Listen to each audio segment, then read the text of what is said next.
กับพวกเรา2 คนเนาะกับรายการจอยทีวี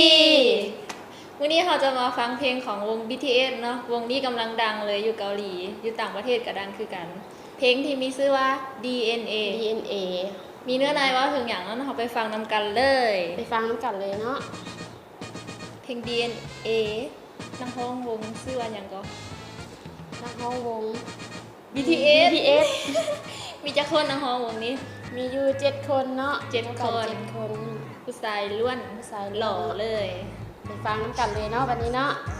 ได้รู้จักกับเจ้าตั้งแต่ทำอิฐที่เห็นภาษาเกาหลีเป็นช็อตนุ่นแบบทำอิฐที่เห็นแล้วก็ได้รู้จักกันก็ลงไหลเลยอันนี้คือว่าเราเคยได้พบกันมาก่อนเนาะพบกันมาก่อนคือว่ามันก็ชอรอภาษาเกาหลีก็ชอรอคือว่าทางร่างกายและ DNA ข้างใน DNA แปลว่าเลือดทุกข้างในร่างกายแล้วการเลือดนี้คือว่ารู้จักกันแม่แหละทางร่างกายแล้วกันบอกว่าเป็นเพียงเจ้าที่คอยตามหาหรือว่าสอบหาภาษาเกาหลีมันชัดตามหาแต่เจ้าเจ้าตามหาเลยการพบของเฮาคือสูตรคณิตศาสตร์มันฟูฮักสูตรแม่นคงซิกสูตรคณิตศาสตร์คือสิ่งยากแท้วิชาเลขกฎของศาสนารอบของจักรวาลศาสนาภาษาเกาหลีเป็นจงเคียวจักรวาลมันอูจูจักรวาลคือสิกว้างใหญ่ไพศาลกว้างสุดเลย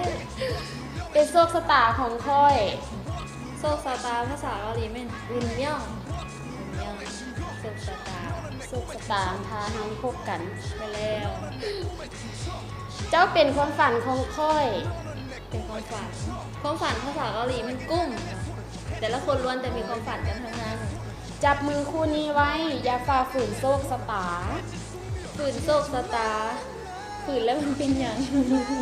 ฝืนบ่ได้เนาะฝืนบ่ได้เนาะกำหนดมาแล้วอย่าเป็นห่วงเลยที่ฮัก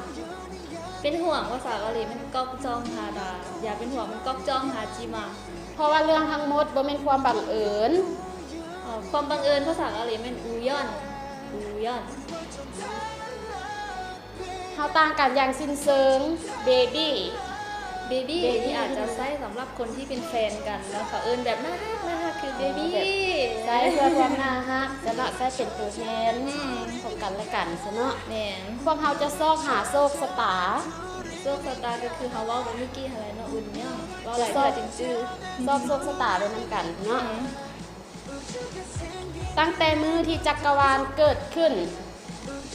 ภาษาเกาหลีมันแสงกิ้นหรือว่าแสงกีดาเนาะแสงกิ้นตั้งแต่มื้อที่จักรวาลเกิดขึ้นเห็นแล้วก็ฮักกันเลย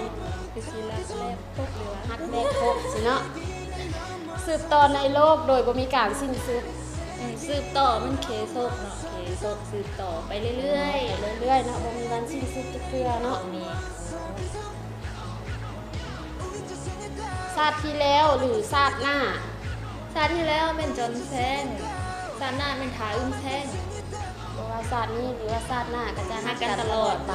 ชาติหน้าก็ยังนำไปฮักคือเก่าฮักยืนยาวนำกันตลอดไปเนาะตลอดไปมันยองวนที่นำกันเป็นทำเก๋เอามารวมเข้ากันเป็นยองวนที่ทำเก๋นำกันตลอดไปพอเรื่องทั้งหมดบ่เป็นความบังเอิญเนาะอาจจะเป็นโชคชะตาฟ้าลิขิตได้แล้วทั้งหมดเป็นโมดึงภาษาเกาหลีโมดึงเรื่องทั้งหมดบ่เป็นความบังเอิญโชคชะตากำหนดมาแล้วบ่ได้เป็นบังเอิญเด้อพวกเฮาจะซอกหาโชคชะตาเนาะ DNA